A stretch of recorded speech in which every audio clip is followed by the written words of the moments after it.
नागेश्वर नामक ज्योतिर्लिंग का प्रादुर्भाव और उसकी महिमा का वर्णन। ज्योतिर्लिंग नागेश बताऊं, उसका प्रादुर्भाव बताऊं। एक राक्षसी दारुका थी, बड़े घमंड में वो रहती थी। पार्वती से वरदान पाया, तभी तो उसको घमंड था छाया। दारुकुस का पति बलवान, देव मुनि सब ही परेशान।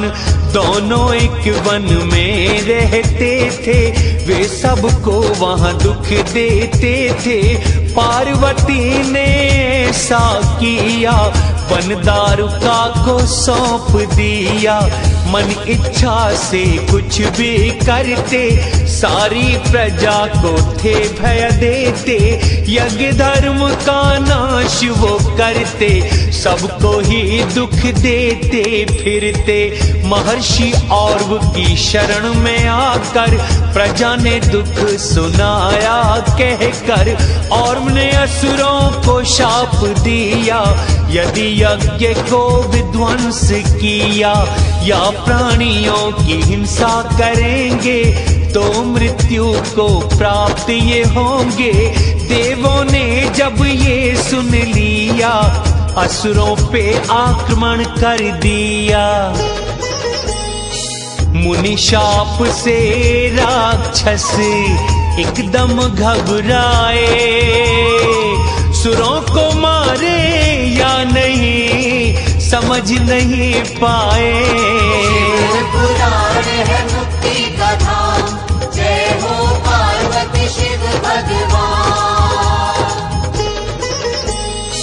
यदि देवों को हम मारेंगे, मुनि के शाप से मर जाएंगे। यदि हम उनको नहीं मारते, तब तो उनसे पराजित होते। तभी दारुका वहां पर आई, उसने सबको बात बताई।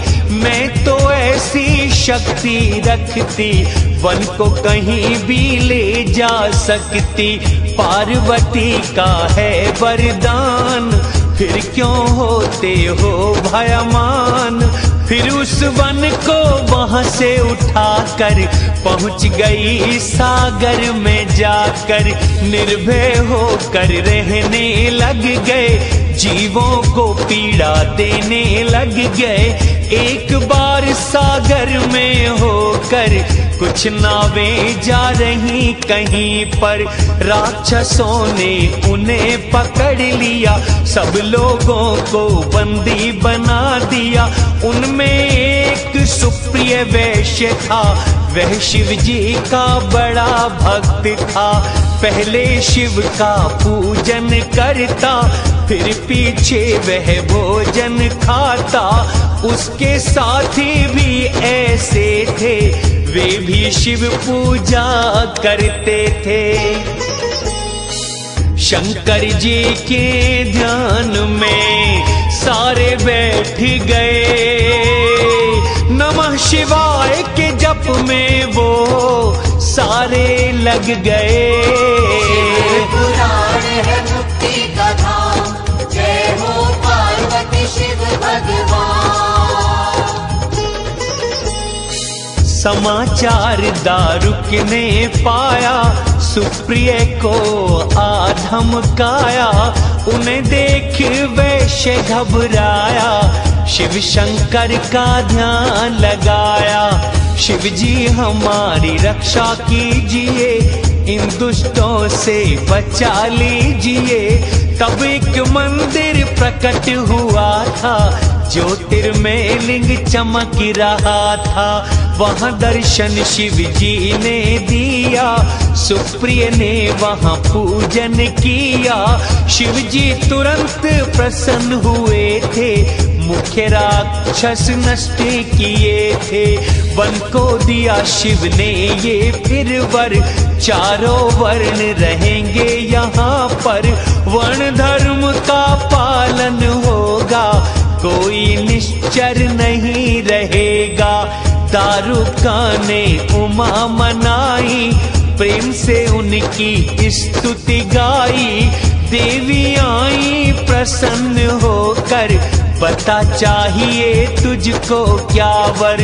माँ इतनी कृपा कर देना, मेरे वंश की रक्षा करना। शिव से बोली पार्वती फिर, मेरी विनती सुन लो ईश्वर।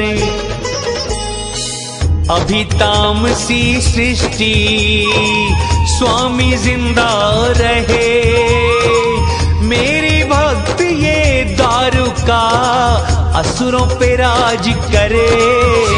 पुराण है मुक्ति का धाम, जय हो पार्वती शिव भगवान। शिव बोले एक बात कहूँगा, फिर तो मैं भी यहीं रहूँगा।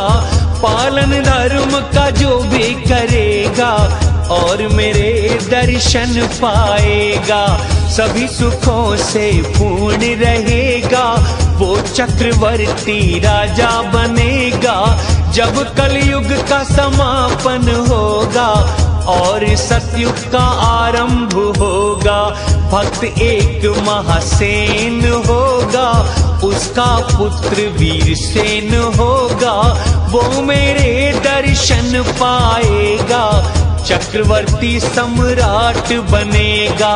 शिवा वो शिव वहीं स्थित हो गए, नागेश्वर नागेश्वरी बन गए। जो इस कथा को सुनता सुनाता, अपने सारे पाप मिटाता। रामेश्वर नामक ज्योतिर्लिंग के आविर्भाव तथा महात्म्य का वर्णन।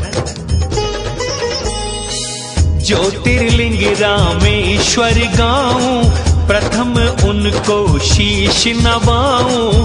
श्री विष्णु जब राम रूप में, असुर विनाशक आए वन में। रावण सिया को हर के लाया, राम का दल सागर तट आया। तभी राम को लगी थी प्यास, वानर आए उनके पास।